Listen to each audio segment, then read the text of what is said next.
how to get a teaching assistant job as an international student in the UK. This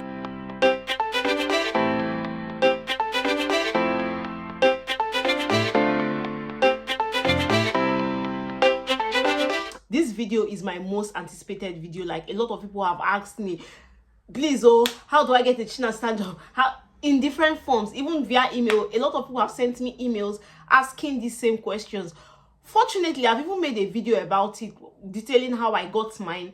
But I feel like maybe that video does not answer all of the questions, or maybe they don't get the full picture of everything. So I'm like, yeah, I promised I was going to make another video. You guys, by the way, this is going to be in 2 series. I'll do the part 1 for this one, and then this one will probably go up on Wednesday, and the second part will go up on Saturday, because there's a lot to say. And to be honest, my storage space is a mess right now. I can't film like 30 minutes at a go. No, I'm even trying. I'm going to hurry up this one because of my space. Okay, so 2 series, first one and second one. So what you guys will do for me is, after watching this first one, if you have more questions, ask in the comment section so I can include those questions in the second video. You understand, Abby? And then if the second video is also long, I'll do another part 3 basically. But if you have more questions, ask in this comment section so that I'll just keep answering them in this series. That's if there's a 3rd video. I get, you know what I mean. Anyways, so let me go straight to the point. Let me start by answering this question, because a lot of people have asked me this, like, can I start applying from Nigeria? Because a lot of people, because most of them are coming in September, and of course they want to hasten the process, or they want to immediately like come and start working. Yeah, that happens. I'm sorry. Yes, I get the fact that a lot of people want to come and start working immediately, but my answer to that question is always no. Wait till we come to start applying. Remember in the video where I talked about the fact that when you use your Nigerian number for anything, nobody takes you seriously. They're like, okay, this person is not in Nigeria and is not in the UK. So if you're not in the UK, why would I want to give you a job that is physical? It's not a remote job you get. So most times their onboarding process starts with a call, and once they have seen your Nigerian number, they're like, how can they even get to call you? It's even more expensive calling you. Plus they are not sure they don't even know. Of course, they just imagine that you are not in the UK. So why would they want to give you a job if you're not in the UK? You get. So first things first, come to the UK. I get it, you want to, but you can do other things from Nigeria. But starting your application process should start when you're here, because you need your address, you need your phone number. Like I said, the onboarding process starts with a phone call. They will not call your Nigerian number. Nobody would dial it, not talk of calling you. Okay, so now that we get that out of the way, let me just briefly tell you what the role of a teaching assistant and the role of a cover supervisor. So when you register with an agency, you're not just a teaching assistant. Sometimes you're a teaching assistant, sometimes you're a cover supervisor. So who is a teaching assistant? It's simple. You're assisting the teacher. Sometimes you are assisting a teacher in a normal school, like a regular school, and sometimes you work in a special needs school where you assist autistic kids or kids with like physical challenges and all of that. You just assist the teachers, support the students. Okay, so sometimes the teachers give assignment class, so you just ensure that the students are in track, they're doing what they ought to do. So you are not the teacher. Of course, the teacher does the bulk of the classwork and all of that. All you just help the teacher do is with helping with class management. Okay, and then for the cover supervisor, you are replacing, you're standing in place of the teacher. So here's how like the British system works. It's not like in Nigeria where there's an SS1 class, there's an SS2 class, there's an SS3 class. Here they have multiple classes. So you could have geography in class A. Let's say in class A, for instance, your first period is geography, you move to class A. After the geography, you have a second period in class B. Maybe that second period is English. You go to class B to learn English. After that class, you go to class C to learn another subject. That's how they do, like in the university, how you move from one class to the other. There's no specific class for a particular. So as a cover supervisor, probably the geography teacher is not around, and for that day he has 4 periods, for instance. So he's teaching year 9, year 10, and year 11, but he's not around, and he has 4 periods. What, year 9, 10, 11, or 3 periods, however you put it. So as a geography cover supervisor for that day, all you need to do is to, maybe the first period holds in class A, you go to class A. The students from year 9 would come. You mark their attendance. Of course, they have registered. That's the first thing you do when students come. You mark their attendance. You check the schedule for the class, because the teacher is not around. He has made a list of the things, activities to do for that day, or tests to do for that day, or classwork to do for that day. All you need to do is check out, issue it to students. If they need to use their notebooks for it, you give their notebooks, of course, is in class, you share it to them. If they need to use textbooks, you give it to them. Basically, just ensure that the activity for that day, the teacher is not around, so you help the students do those activities, like organize those activities for them. And after that period, you move to the second period for another class. It may not be geography you're doing, maybe you're covering, you might be covering for 2 teachers. Basically, you understand what I mean? So as a cover supervisor, you're not setting any lesson plan, you're not doing nothing, you're not doing anything that has to, nothing concerning you at the sub. Even if, for instance, I'm a graduate of English and I've covered for science, I've covered for geography, I think I've covered for math at some point, you get. So you don't have to be a pro in a subject to cover for that subject, okay? So you are in class and you already have a list of things, activities the students should do. One time I covered for French, and one of the activities was for them to watch a movie and review the movie, or watch a movie and answer some questions. So all I needed to do was put on the movie on the screen and then issue like a question paper to them, like, you know how like exam question paper. So they'll answer, like make their review or whatever on that sheet of paper. So they are watching the movie, I share the paper to them. After they are done, I take it, I arrange it, I keep. That's the work of a cover supervisor. So you could do that for 4 periods, 5 periods, 3 periods, depending on the teacher or teachers you are covering for that day. So that's basically the role of a teaching assistant and a cover supervisor. Again, you don't need to have proficiency in English to cover for an English teacher, or mathematics to cover for you, because you're not teaching them, okay? You're not teaching them, you're just supervising the activity for the day. So now that we've gotten that out of the way, let me get straight into like some of the documents or major documents you need to be a teaching assistant / cover supervisor in the UK. The most important thing you need, okay, not the most, every document is important, but you need your CV. So a lot of people have asked me, please, can you send me a CV template? What is the CV template you use? CV template. For me, I keep saying, like, there is no hard and fast rules to CV template. Here, nobody looks at your template. They look at your content, not even the template. Because I remember the template I currently use is not the one I started using when I came to the UK. And that early one I used, that's what I used to on board for like this teaching assistant job. So nobody looks at your template. Go online, download any template you feel is good. Go online. Even Google Docs has a lot of CV templates. Use any of them, but what is important is the content of that CV. So usually they'll ask you for references from the last 2 years, because that's important to them. They want to know that your last 2 years you've not had any issue with a child, you've not been arrested, you've not had any issue with any vulnerable person that would make them concerned, okay? Because you work with kids of course are vulnerable. They want to be sure that the people who work with kids are safe. Kids should be safe around them. You are not a pedophile, you're not a rapist, you are not a bad person, you have not had any form of brouhaha with kids, you get. So they'll take your references from the last 2 years. Like I've said in all my videos, they always use professional references. So you might ask me, oh, I have references but they don't have professional emails. Well, go and sort that out, because basically they will not take references without professional emails. Well, yes, I'm sorry, they can take references without professional emails, sorry.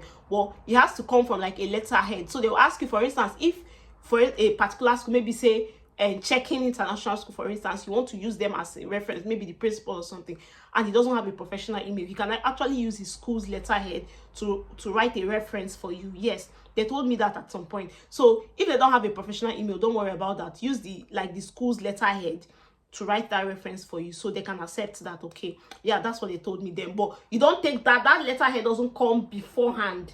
It doesn't come before your onboarding. So you tell them that, oh, I don't have a professional email. They will not tell you, okay, they now suggest that to you before you now tell the school, and then don't go and get that one before, you know what I mean. But if you can get professional references, it's better. It's just better to have 2 professional references from the last 2 years. Hold that in your hand, and then before you come. So when people say, I want to start applying from Nigeria, these are the things you have to do from Nigeria before coming, okay? Yeah, that's one. The second thing you need is your DBS. Of course, DBS shows that you don't have any criminal record, you don't have any issue with kids, of course, and vulnerable people. You also need your police character check. I've said all of these things before.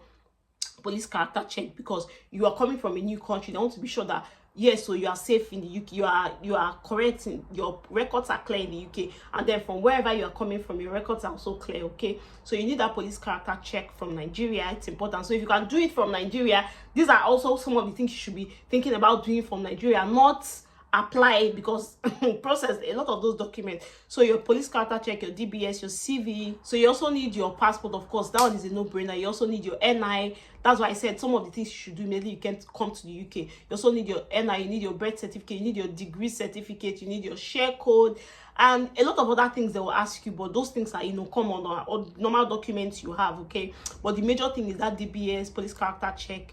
And yeah, because those are the things you have to outsource or do. Like NIA now like takes 2 weeks, so immediately you land the UK and you do your NIA, it might take like 2 weeks. So that was not even a problem, because they can actually wait for you for that one to come out. Okay, so these other ones are really important. And of course your bank details, yeah, of course they need your bank details. So if you have all of those documents, that means you are ready to start applying to teaching assistant jobs in the UK. Now, one exciting thing, a lot of people have asked me, what if I don't have teaching experience and I want to work as a teaching assistant? Is that possible?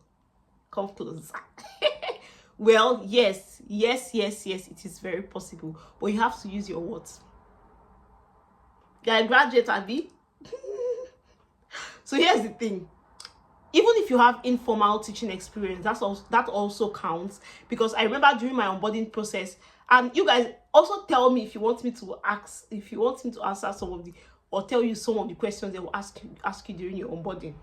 I can help you. But I remember they always ask you about, for instance, special needs kids, because they have a lot of special needs schools here. So I've not worked in a special needs school, even in Nigeria. I've not, so I don't even know how like the teaching process, and I don't know, to be honest. So they always ask you, like, because of course they'll post you to special needs schools, so you don't need a formal classroom teaching experience. If you have nephews, if you have nieces, if you've had to be around kids at some point in your life, you're a graduate. Yeah, that's why I said if you've had to be around kids at some point in your life, modify it to make it look like you have home tutored them. So for instance, if you're a graduate of mathematics, you have home tutored them mathematics, you've taught them mathematics at home. If you're a graduate of physics, forestry, whatever, look for a subject basically you are just proficient in, and then say that you have home tutored certain kids on this subject. So about the references, of course, still you can still get professional references. Okay, so from the parents of these kids, if you know what I mean. So you can get professional references from the parents of these kids. Home tutoring is also a teaching experience. Like I said, if you've had informal, even in church, most times some people are Sunday school teachers. You have nephews that come to your house, that visit you. You have kids, you have kids, basically, you get, except, is it possible that you don't have any kids around you? You get, that also counts as a teaching experience. That, even though it's informal, that also serves as home tutoring. You can get references from the parents of these kids. Okay, so you don't have to be in it, and you can also include it in your CV. That's where comes in. Okay, that's where common sense comes in and creativity comes in. So because most times people will say, oh, because I have not taught in a class, I can't teach, I can't. No, sometimes it takes one day to, because I remember the first day, I've said this thing here before, I remember the first day I went to a school as a cover supervisor. It was my first time being a cover supervisor, but you guys, it was only in the first class I was a bit confused. I was a bit, what do I do? I was a bit slow and all. After that first class, I'm like, I'm acing it. I'm scrolling through their software like kilo day, like as you see, I don't day. You get, because it takes one day, and after that one day, they ask you, do you have experience in? Yes. Do you have a? Even after the first time, I also went to a special needs school. Anytime anybody asks me, do you have experience with special needs? Yes. Do you have it? Because what do you want to ask me? I've already been there from 8:30 to 3:30. What do you want to ask me about special needs kids? I cannot answer. You get? So don't wait until you've had a formal experience before you answer, oh, I have experience. Okay. So yeah, here's an exciting news anyways. My agencies, I work with, I think 3, 4, but 2 agencies currently have asked me, do you have friends you can refer? Do you have friends you can refer? And I'm like, to be honest, I want to refer everybody watching it, because a lot of people have asked me this whole teaching thing, but I don't know how to go about it. So if you're watching this video, you're interested in becoming a teaching assistant in any of these cities, I'll mention them anyway. Sheffield, Manchester, of course, Leeds, very important, Hull, Chester, London, and I think Newcastle, yeah, you can just let me know, maybe in the comment section.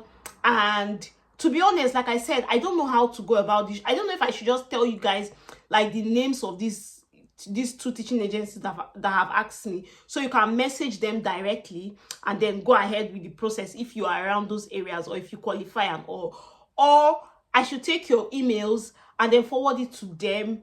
Maybe they will give priority, as per I've referred these people, because I've referred them. Maybe they'll give priority to these people. So I don't know, tell me in the comment section, because whatever you guys decide, that's what I would do basically. So I'm thinking, get your email addresses. Maybe I'll give you an email, not my other email, because that other email, if you send it to it, it may disappear if you die for hazard. I could send you another email, so you send me your email, and if you're already in the UK, you can add your phone number. Yeah, so I don't want you to add in your phone number in the comment section or your email. Don't go and type, please, as I'm saying this now, before I forget, don't type your email address in the comment section. Do not, please, I beg in God's name. May scammers no come do their thing, and then you now say Audochi has scammed you. I beg, as you're watching this, don't type your email address. I'll decide by the next video. Your comments will tell me what to do. Do you think I should take your email addresses and forward it directly to them?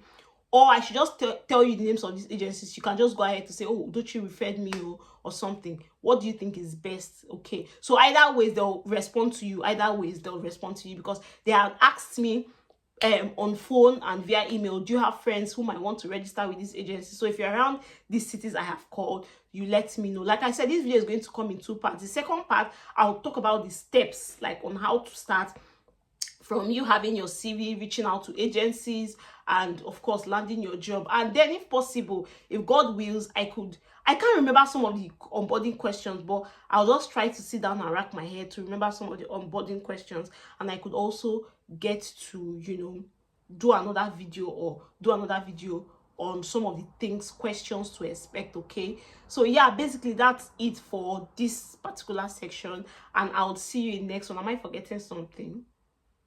Well, like I said, if you have more questions, ask in the comment section so I can answer that in the next video. So in the next video, I'll tell you step by step, from your CV to how to forward it to them, to how to start, just basically step by step on how to get this thing. Okay, so thank you so much for always watching my videos, for always engaging my videos. This video is important. I'll see you all in the comment section. I'll calm down and read comment. I always read comments anyways, but this time I'll be careful. I'll calm down to read comments. Please don't come to email to ask your questions. Ask in the comment section so that I can answer it once and for all. Thank you once again for all your support. Thank you so much for your love. YouTube followers has to be the best, because in the last few days I've not rested on TikTok. I just posted one video on TikTok and everywhere now that bing bing bing bing, like hey Jesus, please, oh, thank you for watching. Now YouTube, they give me peace of mind. TikTok people, they don't have joy, they don't have home training on TikTok. God, you guys, see you in the next video, Jared. So there's